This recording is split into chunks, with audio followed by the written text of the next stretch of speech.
Guys let's start. आज हम आपको बताने वाले हैं जून 2011 के 4.75 मार्क्स के क्वेश्चन पार्ट सी के। ओके, तो सबसे पहले हम लोग क्वेश्चन पढ़ते हैं। तो क्वेश्चन में क्या कह रहा है कि W जो है वो हमारा एक वेक्टर स्पेस है, और वो कैसा वेक्टर स्पेसेस है, PB, जहाँ पर P एक पॉलिनोमियल है और B हमारा एक फिक्स्ड मैट्रिक्स दिया गया है, जहाँ पर B हमारा परमुटेशन मैट्रिक्स है। ठीक है, और हमें फाइंड करने कह रहा है डायमेंशन ऑफ W।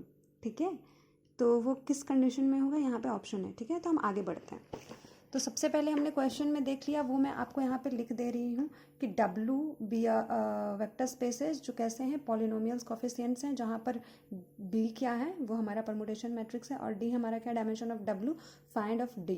ठीक है, लेट W, अब हम लोग यहाँ पे W को इस तरह से लिख सकते हैं, A0I plus A1B plus A2B square, जहाँ पर A0 A2 क्या है, हमारा रियल नंबर्स हैं। ठीक है, क्यों हमने सिर्फ B2 तक ही लिखा, आगे क्यों नहीं लिखा, क्योंकि B of 3 equals to I आ जाएगा, B power 3 is equals to I आ जाएगा। आप खुद से करके देख सकते हो, और अगर कहीं प्रॉब्लम हुआ तो आप मुझसे पूछ सकते हो। ठीक है, तो यहाँ पे W क्या हो जाएगा, स्पैन कर जाएगा IB स्क्वायर से, यहाँ पर IB स्क्वायर से स्पैन कर जाएगा। It's very simple.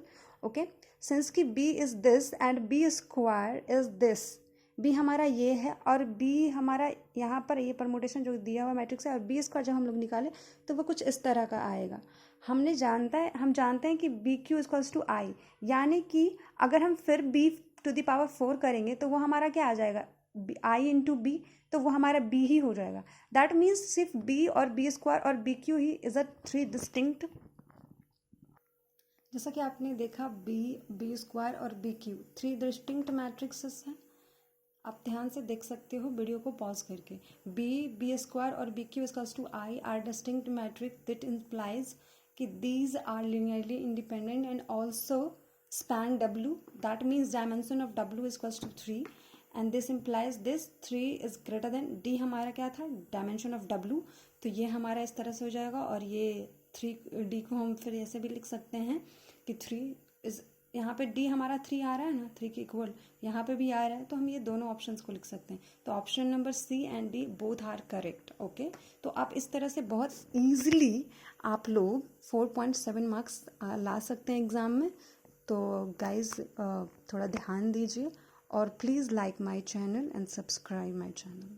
Thank you.